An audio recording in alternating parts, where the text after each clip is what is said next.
Welcome to my YouTube channel mother's love mother's recipe. ఇప్పుడు summer వచ్చేసింది, ఇంకా ఆవకాయలు పెట్టే ఇది టైం వచ్చిందనమాట. మ్యాంగోస్ విపరీతంగా వస్తున్నాయి. ఇప్పుడు ఈ మ్యాంగోతో స్వీట్ పికిల్ అనమాట, తురిమేసుకొని బెల్లం వేసేసి పికిల్ అనమాట. ఇప్పుడు అది ఎలా ప్రిపేర్ చేయాలో ఒకసారి చూద్దామా. ముందుగా ఈ మ్యాంగోస్ తీసుకొచ్చి చక్కగా బాగా కడుక్కోవాలి. ఏమాత్రం ఇది పైన అంత మురికిగా ఉంటుంది. కడిగేసి తడి లేకుండా బాగా తుడుచుకొని తడి అంతా ఆరిపోయాక పీలర్తో పై పొట్టు అంతా తీసేసి మనం క్యారెట్ అవి తురుముతాం కదా, ఆ విధంగా తురుముకోవాలన్నమాట. తురిమిన తర్వాత స్టవ్ మీద బాండి పెట్టి ఈ తురుము వేసుకుని దానికి సరిపడా బెల్లం, పసుపు, జీరా పొడి, సాల్ట్, కారం, కొద్దిగా ఆయిల్, దీనికి కావాల్సిన పదార్థాలు. అవి ఇప్పుడు ఎలా చేయాలో చూసారు కదా. మ్యాంగో అంతా కూడా ఈ విధంగా తరుక్కొని పక్కన పెట్టుకోవాలన్నమాట. ఇది చిన్న మనకి జామ్ లా వస్తుంది అనమాట. ఇది ఇప్పుడు ఎలా ప్రిపేర్ చేయాలో ఒకసారి చూద్దామా. స్టవ్ ఆన్ చేసుకొని బాండి పెట్టి బాండి కాస్త వేడెక్కాక దీనిలో కొద్దిగా ఆయిల్ వేసుకొని మ్యాంగో కొద్దిగా ఫ్రై చేయాలి. కొద్దిగా ఆ మాత్రం ఆయిల్ వేసుకోవాలి.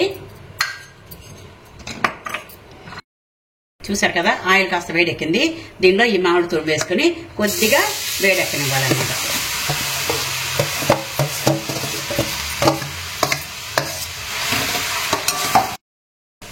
చూసారు కదా, ఈ మ్యాంగో కొద్దిగా వేడెక్కింది. ఇప్పుడు దీనికి సరిపడా ఈ బెల్లం వేసుకోవాలన్నమాట.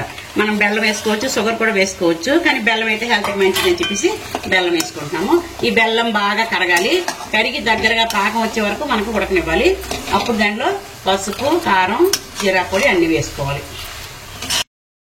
చూసారు కదా, బెల్లం అంతా చక్క కరిగింది. ఇప్పుడు దానికి సరిపడా కొద్దిగా సాల్ట్ వేసుకోవాలి. అలాగే కొద్దిగా పసుపు, దానికి సరిపడా కారం,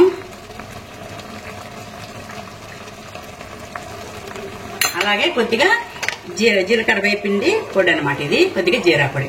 ఇది వేస్తేనే టేస్ట్ బాగుంటుంది. ఎంత స్వీట్ ఆవకాయైనా దానికి సరిపడా కారం అన్ని పడితేనే బాగుంటుంది.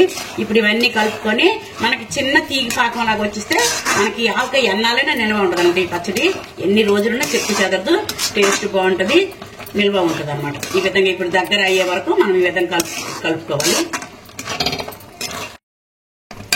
చూసారు కదా, బెల్లం అంతా చక్కగా అయిపోయింది, పాకంలా వచ్చింది. ఇప్పుడు మనకి ఇది పాకం చూసారా, ఈ విధంగా ఇలా పాకం రావాలి. ఇలా పాకం వస్తే మనకు నిల్వ ఉంటుంది. ఇంకా మనకు కొద్దిగా 2 మినిట్స్ నుంచి ఇంక స్టవ్ ఆఫ్ చేసుకుని ఇది చల్లారాక ఒక మంచి పొడి ఉన్న డబ్బాలో వేసుకుంటే మంచి చక్కగా నిల్వ ఉంటుంది అనమాట. చూసారు కదా, స్వీట్ మ్యాంగో పిక్కులు ఈ విధంగా రెడీ చేసుకుని బాగా చల్లారిపోయింది కదా. ఒక మంచి గాజు సీసాలో కానీ స్టీల్ గిన్నెలో కానీ వేసుకుంటే ఎన్నాలని నిల్వ ఉంటుంది.